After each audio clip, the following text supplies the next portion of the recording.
하나님 말씀 보겠습니다. 에베소서 5장 18절에서 21절까지 말씀입니다.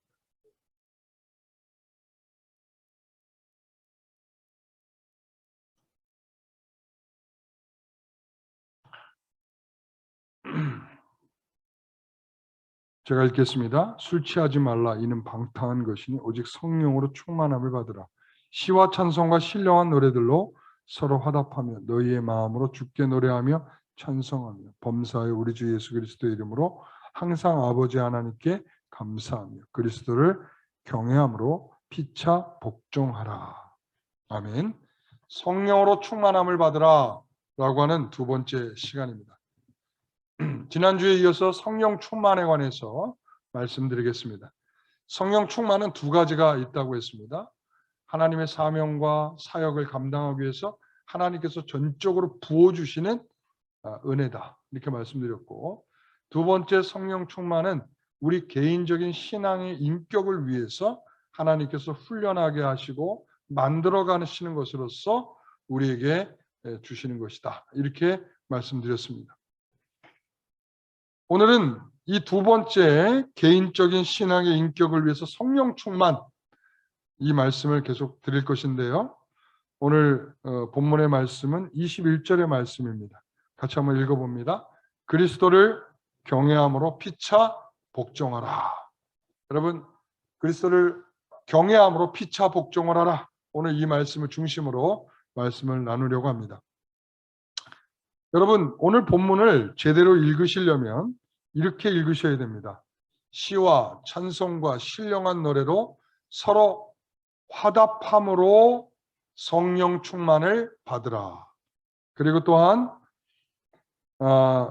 너희의 마음으로 주께 노래하며 찬송함으로 성령 충만을 받으라. 그리고 범사의 우리 주 예수 그리스도의 이름으로 항상 아버지 하나님께 감사함으로 성령 충만을 받으라. 그리스도를 경외함으로 피차 복종함으로 성령 충만을 받으라. 이게 원래 이렇게 읽어야 될 본문입니다. 왜냐하면 동사가 18절에 피차 복종하라, 복종하라만 동사이고 나머지는 다 동사가 아니라 분사입니다. 그래서 다 한 문장으로 연결해서 읽어야 되는 거예요. 그러니까 그렇게 함으로, 이렇게 함으로, 이렇게 함으로, 그리스도를 경외함으로 피차 복종함으로 성령 충만함을 받으라. 이렇게 되는 것입니다. 여러분, 오늘 우리가 그 가운데 아까 말씀드린 대로 그리스도를 경외함으로 피차 복종하라는 말씀으로 오늘 말씀을 좀 더 면밀히 살펴보도록 하겠습니다. 자, 우리가 지금은 추석 명절을 보내고 있죠. 잘 쉬고 계십니까? 맛있는 거 많이 드시고 계십니까? 여러분, 요즘에 명절 코로나 확진자 계속 늘어나고 있죠. 오늘도 1,800명 이상이라고 이렇게 발표가 되고 있을 것 같은데, 그래서 정부에서 발표를 하고 있습니다. 가급적이면 명절에도 부모를 찾아가지 마십시오. 위험합니다. 부모님들에게도 이렇게 코로나를 이렇게 전파할 수 있습니다. 이랬단 말이죠. 그런데 오늘 아침에 뉴스에 보니까 글쎄 제주도에 가 있는 사람들이 5만 명이라고 그러더라고요. 아마 그 중에서 누구는, 전체는 아니겠지만 그 중에 누구는 아유 이렇게 코로나 때문에 부모님 못 찾아뵈서 죄송해요. 그러고서는 제주도 가 있을 거예요. 그러니까 그런 말들은 되게 잘 듣고 자기들의 유리한 말들은 잘 듣고 자기들에게 불리한 말이면 안 듣는 그런 거죠. 여러분 그러면서 제가 이 명절을 지나면서 이 국어사전에 이런 말이 있다는 것을 깜짝 놀랐어요. 명절 이혼. 명절 이혼. 그러니까 명절 때가 되면 이 가족들이 다 모이지 않습니까? 부모와 자식이 모이고 동서간에 모이고 형제들 간에 모이고 시어머니와 또 며느리가 모이게 될 텐데, 이러다가 불편한 관계가 쌓이고 쌓이다가 한 번은 참고 두 번은 참고 세 번은 참다가 이제는 더 이상 못 참아. 이 명절 지나고 나서 그 모든 분풀이를 이제 하는 거죠. 제가 이 네이버를 이렇게 찾아보니까 이 단어를 찾아봤더니 명절 이혼 이렇게 찾아봤더니 거기에 기사거리가 있더라고요. 그 기사가 내가 시어머니한테 이런 대우를 받았습니다. 그런데 남편은 나를 하나도 도와주지도 않습니다. 그러면서 오히려 나한테 나무라기만 합니다. 정말 가기 싫은데 억지로 갔습니다. 그런데 결국은 사고가 터졌습니다. 이제는 더 이상 못 견디고 이혼해야겠습니다. 하고 이렇게 올렸더니 사람들이 거기에 댓글을 막 다는 거예요. 맞습니다. 그렇게 해야 됩니다. 그렇게 못하면 바보입니다. 다시는 볼 필요가 없습니다. 뒤도 돌아보지 마십시오. 어떤 사람은 잘 생각해 보십시오. 그렇게 이혼이라는 게 쉬운 문제가 아닙니다. 이런 글들이 있어요. 여러분 그렇습니다. 명절에 이처럼 이런 것들이 국어사전에 오를 만큼 많아졌다는 것은 이 명절을 맞이해서 이혼하는 퍼센티지가 한 30%가 더 많답니다. 그래서 이 명절 이혼이라는 말이 등장하게 된 것입니다. 여러분 우리는 이런 시간에 오늘 이 본문의 말씀에 귀를 기울이십시오. 그리스도를 경외함으로 피차 복종하라. 이 말씀이 우리 성도들의 가정에서는 그러한 말들이 사라질 수 있게 하는 그런 은혜의 말씀이 되기를 간절히 소망합니다. 첫 번째, 그리스도를 경외함으로 피차 복종하라. 여기에 밑줄을 어디에다 거놨죠 제가? 그리스도를 경외함으로에 제가 밑줄을 거놨죠. 그렇죠? 여러분 피차 복종해야 하는 근본적인 이유가 뭡니까? 이렇게 물어보면 그리스도를 경외하기 때문입니다가 답입니다. 지난주에 살펴봤던 말씀 빌립보서 2장 5절 너희 안에 이 마음을 품으라 곧 그리스도 예수의 마음이니 입니다. 8절의 말씀을 이어서 보면 같이 한번 봅니다. 사람의 모양으로 나타나사 자기를 낮추시고 죽기까지 복종하셨으니 곧 십자가에 죽으십니다. 자기를 낮추시고 죽기까지 뭐 하셨다고요? 복종하셨다. 그 복종하신 증거가 뭐냐면 십자가다. 십자가다. 이렇게 말하는 거예요. 여러분 우리 창조주신 예수님이 복종하셨다라고 말씀하고 있어요. 그러므로 우리가 그 은혜를 입은 자들로서 우리가 어떻게 살아가야 되느냐. 사실은 제자들도 잘 몰랐어요. 그래서 예수님께서 제자들에게 이렇게 말씀하십니다. 요한복음 13장 14절에 내가 선생이 되어서 너희의 발을 씻으니 너희도 서로 발을 씻어주는 것이 옳지 않느냐. 내가 선생으로서 너희들 제자인 너희들의 발을 씻는다는 거예요. 그리고는 15절에 이렇게 말합니다. 같이 읽습니다. 내가 너희에게 행한 것 같이 너희도 행하게 하려고 본을 보였노라. 주님께서 이렇게 하신 이유는 뭐냐면 내가 행할 것을 너희도 행해야 된다라는 가장 핵심적인 본이 뭐냐 이거예요. 여러분 예수님께서 어떤 분이셨습니까? 예수님은 죽은 자를 살리신 분이셨습니다. 혈류병 걸렸던 여인의 혈류를 마르게 했고요. 그리고는 소녀를 가서 치료하셨습니다. 달리다금 죽은 그녀가 자는 것처럼 일어났습니다. 중풍병에 걸렸던 그러한 중풍병에 걸렸던 사람이 일어서게 되는 것을 만나게 되지 않습니까? 오병이어의 기적을 통하여 보리떡 5개와 물고기 2마리로 5,000명이 먹고도 12바구니가 남는 일을 경험하지 않았습니다. 그들은 생각했을 겁니다. 우리는 이처럼 일을 하게 될 거다. 우리는 이렇게 예수님처럼 이런 능력을 가지고 일하게 될 거다. 이런 생각을 했을 겁니다. 세베대의 아들들처럼 나는 그 나라가 임하면 우측에 좌측에 저를 그렇게 앉혀달라고 말하게 되는 것처럼 아마도 그들의 꿈은 예수님이 행하신 것처럼 우리도 행하게 될 것을 기대했을 것입니다. 그런데 예수님께서 뭐라고 합니까? 예수님의 발을 씻어주고 제자들의 발을 씻겨주시면서 너희들이 행할 것이 이런 것이야. 바로 내가 이것이 너희들을 위한 본을 보여주는 것이야. 주님의 본은 섬기는 것이고 지는 것이고 십자가에서 죽으시는 것입니다.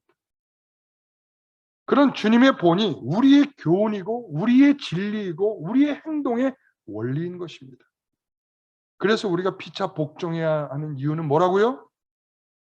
그리스도를 경외함으로요. 우리의 복종의 이유는 그리스도이십니다. 여러분, 이 말 뜻은 무슨 말인가 하면 복종할 이유가 상대방에 있지 않다는 걸 말합니다. 우리는 복종할 이유를 찾잖아요. 네가 받을 만해야지. 내가 용서해 줄 만해야 용서를 해주지.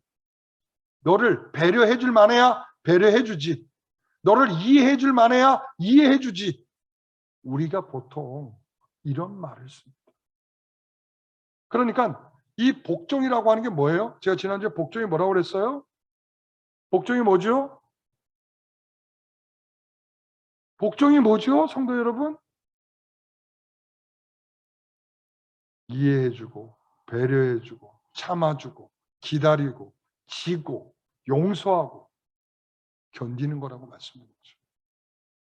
그러니까 이 복종이라고 하는 것은 결과적으로 뭐냐면 우리가 그것을 받을 만하냐라고 생각을 하는 거예요. 상대방 받을 만한 사람인가? 내가 그렇게 용서하면 용서를 받을 만한 사람인가? 우리가 이걸 생각하는데 그게 아니라는 거예요. 복종할 이유는 누구에게 있다? 그리스도에게 있다.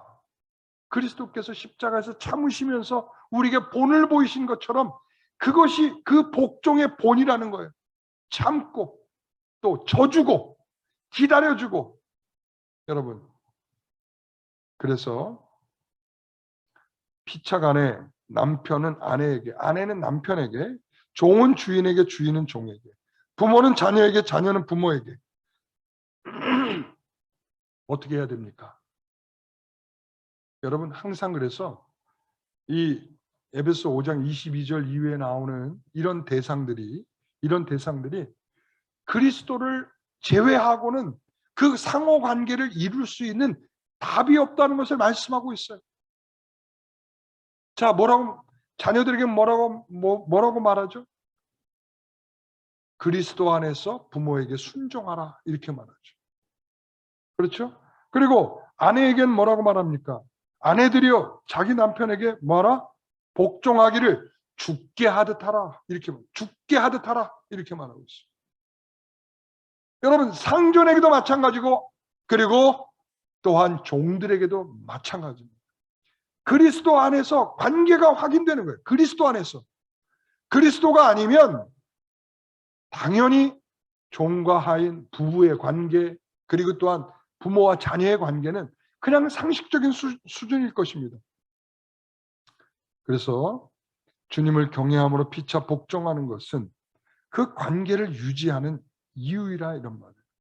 여러분, 성격 차이로 그리고 생활력이 없어서 서로 같이 살 만한 그런 가치가 없어서 그리고 여러분 부모가 나게 해준 게 뭐가 있다고 여러분 불편한 시부모 여러분 이런 모든 대상들이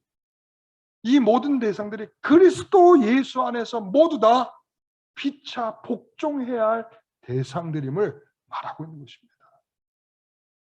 여러분, 그래서 우리가 주님 안에서 그 이유를 분명히 확인하게 될 수 있기를 소원합니다. 다시 말합니다. 그리스도를 경외함으로 피차 복종하라. 여러분 이 말씀을 기억하시기 바랍니다. 두 번째는 그리스도를 경외함으로 피차 복종하라. 그 밑줄이 어디에 가 있어요? 피차 복종하라에 있습니다. 피차 복종한다는 것은 성령 충만한 신자에게만 가능한 것입니다. 성령 충만한 증거는 뭐냐면 이적이 나타나냐, 능력이 있느냐, 그리고 또한 방언을 하냐 이런 것이 아니라 성령은 우리에게 인격에게 다가오셔서 인격에게 주시는 은혜입니다. 이게 성령 충만입니다. 그래서 성령 충만하게 되면 무엇보다도 인격으로 드러나게 되어 있습니다. 그러한 인격은 무엇으로 확인됩니까? 관계 안에서 확인되는 거예요. 인격은 관계 안에서 확인되는 거예요. 그래서 이 변한 인격은 몰라볼 수가 없는 거야. 여러분, 우리가 서로 어떤 성도들은 그렇잖아요. 요즘에 왜 이렇게 저렇게 얼굴이 밝아졌냐? 왜 밝아졌겠습니까? 성도들을 대하면서 누구나 다 이렇게 화기애애한 모습으로 성도들을 대한다. 그 변화는 왜 일어났느냐? 성령 충만한 거예요. 누구나 다 알아볼 수 있어요. 서로의 관계에서 너무나 확인될 만큼 분명하게 나타나게 돼 있습니다.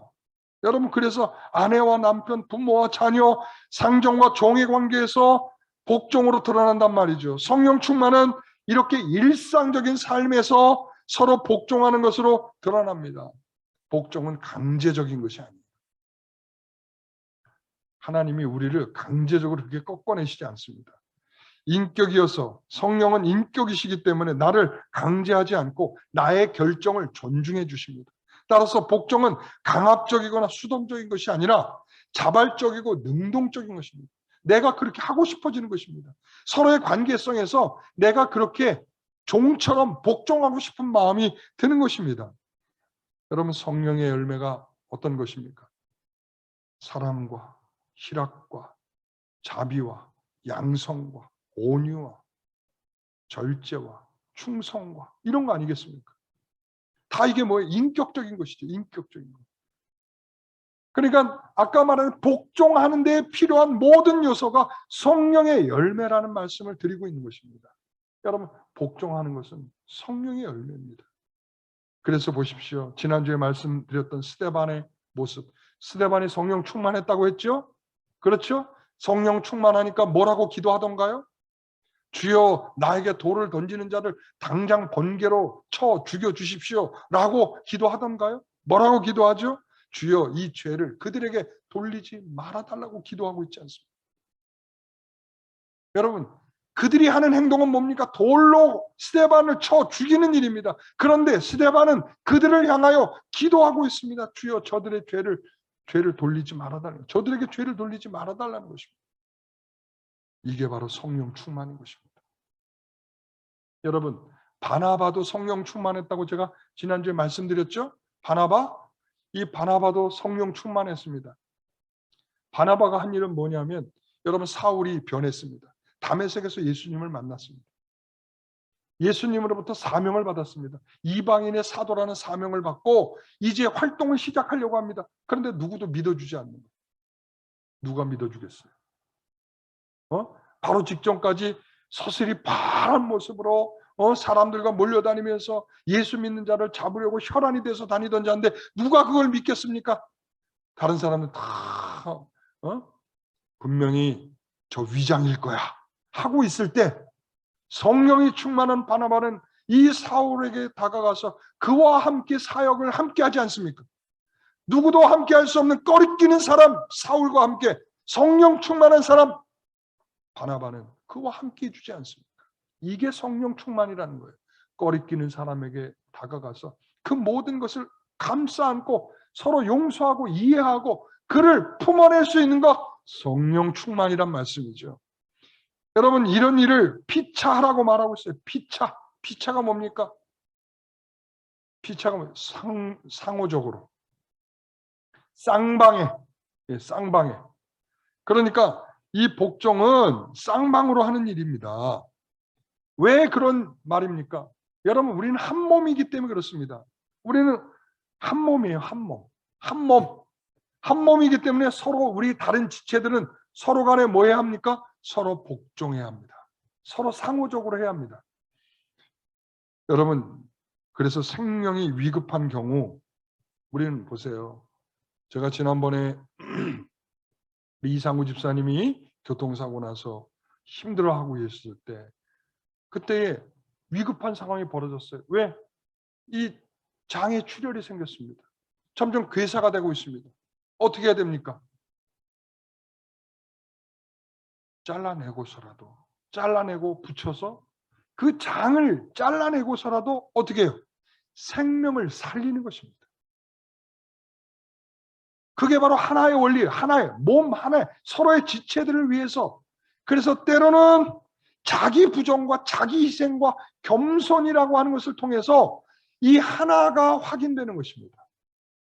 저와 여러분이 하나가 되는 것은 바로 그런 것입니다. 이 하나를 살리기 위해서 내가 어떻게 희생할 수 있는가를 생각하게 되는 것입니다. 이처럼 교회는 평안에 맺는 줄로 성령이 하나 되게 하신 것을 힘써 지키는 것입니다. 온유와 겸손과 오래 참음과 사랑 가운데 용납함으로 성령 충만하여 그 하나를 유지하도록 하는 것이 목적인 것입니다. 여러분, 복종하다는 단어는 어떤 단어입니까? 원래는 병사가 사령관에게 충성을 바치는 것과 같이 사람 간의 어떻게 보면 질서의 방식입니다. 역대상 29장 24절에 보면 모든 방백과 용사와 다윗의 왕의 여러 아들들이 누구에게? 솔로몬 왕에게 복종했다라고 말합니다. 그러니까 왕의 권위 앞에 철저히 따르는 것이 바로 복종입니다. 이게 바로 상명하복이죠. 위에서 명령한 것을 아래서 복종하는 거란 말이죠. 이게 바로 사회적 질서이고 사회적 근본 질서의 이해입니다. 그래서 이 피차 서로 복종하라는 말을 여러분 이거는 굉장히 도전적인 말이란 말이에요. 그렇지 않겠어요? 여러분 여기에서 우리가 봅시다. 여기에 서로 피차 복종하라는 말을 자녀가 부모에게 복종하십시오. 문제가 안 돼요. 그러나 부모는 자녀에게 복종하십시오. 일단 껄끄러워지죠. 종은 주인에게 복종하십시오. 너무 자연스럽죠. 주인은 종에게 복종하십시오. 안 어울려요. 이게 기본적인 지금 사회 질서 속에 있기 때문에 피차라는 이 말이 서로 상호적이라는 이 말이 어떻게 보면 굉장히 도전적인 표현이에요. 당시의 질서를 다 허무는 것 같은 그러한 일이죠. 그러니까 예수님께서도 마가복음 10장 42절에 보면 이렇게 말해요. 이방인의 집권자들이 그들을 임의로 주관하고 그 고관들이 그들에게 권세를 부리는 줄을 너희가 알거니와. 이게 기본적이라는 거예요. 권세를 가진 자리 권세를 부리는 것이 기본적인 질서라. 그러나 그 다음 절 너희 중에는 그렇지 않을지니 너희 중에 누구든지 크고자 하는 자는 너희를 섬기는 자가 되고 으뜸이 되고자 하는 자는 종이 되라고 말하고 있습니다. 주님께서 분명히 말씀하고 있어요. 네가 으뜸이 되고자 해? 그러면 종이 되라는 것입니다. 이미 주님께서도 이 질서를 말씀하고 있는 것입니다. 여러분 이것이 그들이 사는 나라의 질서와 전혀 다른 주님의 나라의 영적 질서이고 성령 충만한 성도들이 갖게 되는 질서입니다. 바울은 그런 주님의 말씀을 따라 기독교 공동체에 서로를 존중해야 한다는 생각을 전달하고 있는 것입니다. 그래서 빌립보 교회에서도 공동체 안에 서로 귀히 여기는 방식으로 다른 사람을 더 낮게 여기라고 말씀하고 있습니다. 너희의 이익만이 아니라 다른 사람의 이익을 고려하라고 말합니다. 나만 귀한 것이 아니라 서로가 귀하다라고 말하고 있습니다. 이 새로운 질서는 따라해 보십시오. 서로 종이 되는 것입니다. 서로 종이 되는 것입니다. 피차 복종하라는 말은 서로 종이 되라는 말입니다. 서로 종이 되어 서로 섬기라는 말입니다. 여러분 그래서 칼빈은 왕들과 왕족들도 제외가 되지 않고 모두 다 그렇게 뭐 해야 된다고요? 종이 되어야 된다.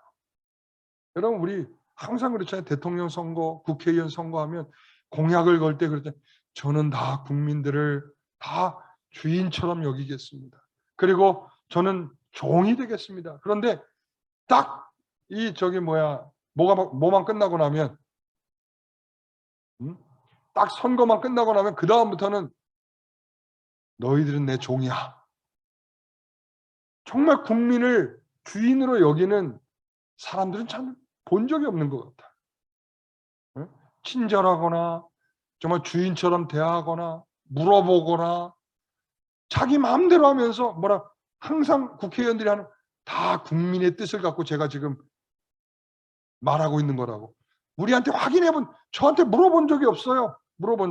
근데 국민의 뜻이라고 말하고 있어요. 여러분, 우리는 이런 질서에 익숙한 사람들이에요. 이런 질서에.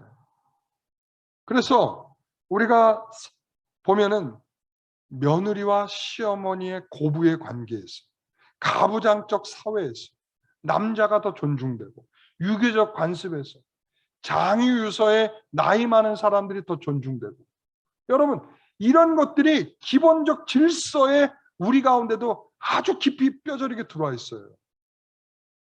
제가 우리 교회 왔을 때 자꾸 들었던 말 중에 하나가 뭐냐면 나이 어린 목사였어요. 그 앞에 것이 없었으면 좋을 텐데 나이 어린 목사가 이거죠. 노예에 갔더니 젊은 목사가 이거예요. 젊은 목사. 여러분, 목사는 나이 어리면 목사 아닙니까? 원래 장로교 정치는 나이로 하지 않습니다. 연소한 목사든지 아니면 나이가 많은 목사든지 다 평등한 것입니다. 평등한 것입니다.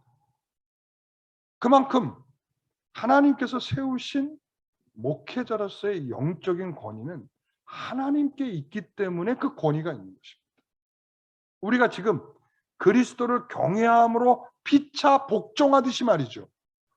바로 그리스도가 우리의 경외하여야 할 대상으로서의 의미로서 피차 복종이란 말이죠. 그러므로 우리는 이런 것입니다. 이 한가위 명절에 우리는 한가족으로 불편한 만남을 해야 할 수도 있습니다. 부모와 자식 간에, 시어머니와 며느리 간에, 그리고 이 동서, 윗동서와 아랫동서 간에, 형제들 간에, 여러분 우리는 불편한 만남을 해야 할 수도 있습니다. 그럴 때에 우리는 피차 복종하라는 말을 기억하십시오. 그리스도께서 너희를 위하여 희생과 죽으심으로 너희를 품어 주신 그 사랑에 근거해 보면 우리의 피차는 어떤 사람도 대상에서 제외될 수 있는 사람은 아무도 없다는 사실입니다. 그러므로 이제 우리는 서로 피차 종이 되십시오. 서로 섬기는 자들이 되십시오. 서로 귀하게 여기십시오. 여러분 우리 성도들 간에도 마찬가지입니다. 서로 섬기십시오. 서로 귀하게 여기십시오. 서로 종이 되십시오. 여러분 저에게만 주의 종이라고 말하지 마시고 여러분들도 종이 되십시오. 여러분들도 종이 되십시오. 우리는 모두 서로 피차 복종해야 될 사람들입니다. 이것을 기억하면서 이 명절에 만나는 모든 사람들이 우리에게 참으로 존귀한 대상들이 다 되시기를 간절히 축원합니다. 기도하겠습니다. 하나님 아버지 감사합니다. 오늘 우리에게 성령 충만을 주십시오. 우리가 그리하여 그리스도를 경외함으로 피차 복종할 수 있는 마음을 주십시오. 아버지 하나님, 우리의 삶에서 그렇게 되지 않는다면 우리를 되도록 하게 하여 주옵소서. 다른 사람을 존귀하게 여기게 하여 주옵시고 내가 종이 되게 하여 주옵시고 내가 섬기는 자가 되게 하여 주시옵소서. 오늘도 하나님께서 우리를 그렇게 인도하여 주시는 줄 믿사옵고 예수님의 이름으로 기도하옵나이다. 아멘.